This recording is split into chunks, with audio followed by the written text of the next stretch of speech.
Ever wonder what it really takes to forge a bridge between our world and another?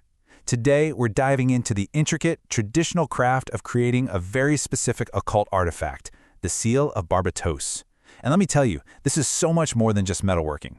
It's a precise, alchemical process where every single polish, every cut, and every scent is a deliberate act of will, all designed to create a permanent link to a powerful Goetic duke. And yeah, this quote from our source material really just hits the nail on the head. The goal here isn't to just make a pretty object, it's to create a conduit.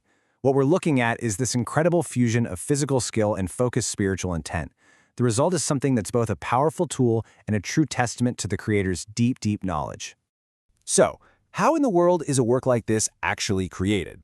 We're going to follow the craftsman's journey through 5 really distinct stages. We'll start with preparing the perfect canvas, then move to the delicate art of engraving, then the cool precision of the work, all the way to the final sacred animation of the metal, and finally, understanding what it all really means. Okay, so every great work has to begin with the perfect foundation, right? In this craft, that means taking a simple sheet of copper and transforming it into what our source beautifully calls a physical battery. It's a vessel, just waiting to be charged with some pretty immense spiritual potential. But you might be asking, why copper specifically? Well, the choice is both practical and symbolic. See, copper is soft, it's malleable, and it's incredibly responsive to an engraver's touch.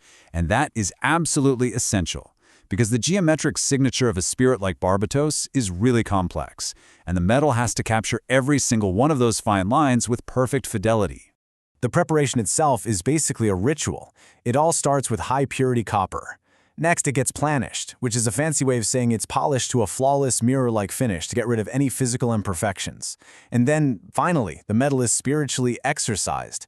It's a cleansing that's meant to wipe away any old energetic imprints, making it a truly neutral vessel. And this really shows you what all that work is for. The finished seal is designed to hold a very potent ritual charge. So by purifying the copper, both physically and spiritually, the practitioner is essentially creating a brand new, high-capacity battery. It's perfectly conditioned and ready to be filled with a very specific, directed energy. All right, with that neutral canvas all prepped and ready, the active work can finally begin. This is all about carving the spirit's signature directly into the metal. This is that moment where pure intention meets physicality, where your will is literally made manifest in copper. The tool for this incredibly delicate operation is called the burin, or sometimes a graver. And you can forget about power tools. This is a traditional, old-school hand tool. It's got this sharp, V-shaped steel tip that requires immense skill, patience, and a whole lot of control to guide it through the metal and cut clean, decisive lines. The motion is described as plowing through the copper. It demands this steady, confident pressure to create the very distinct, ladder-like geometry of Barbatos' seal. You've got that strong central axis, the horizontal crossbars, and then the perfect little circles that finish each line. Every single stroke is an act of creation.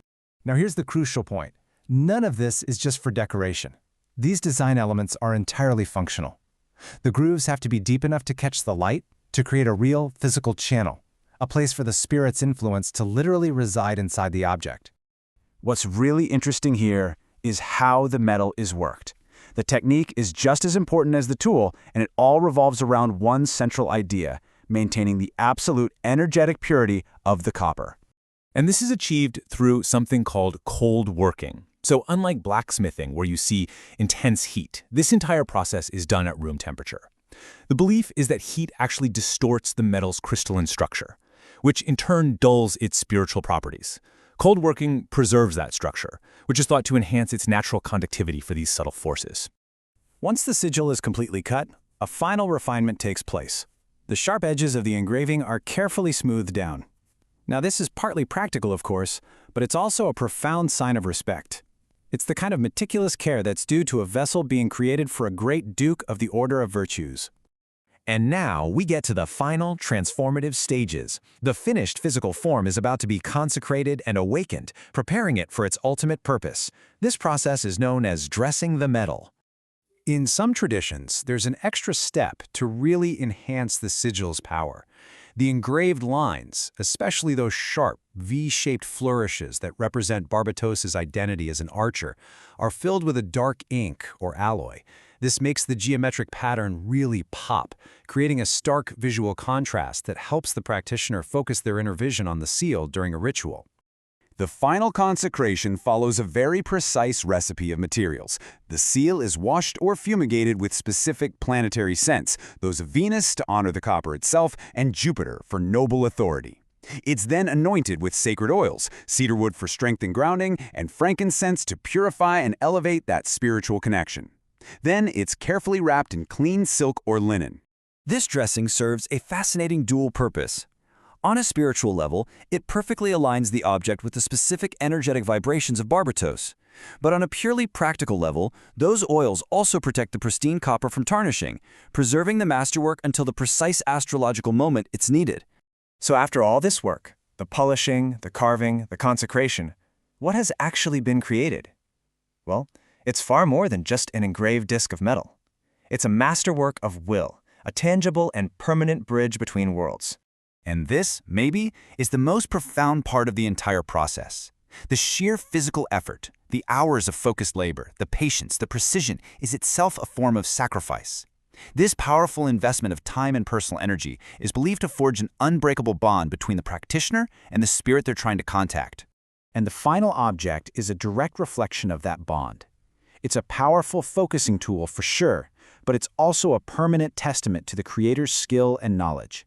It stands as a physical, enduring link between our mundane reality and the supernatural forces it was so meticulously designed to channel.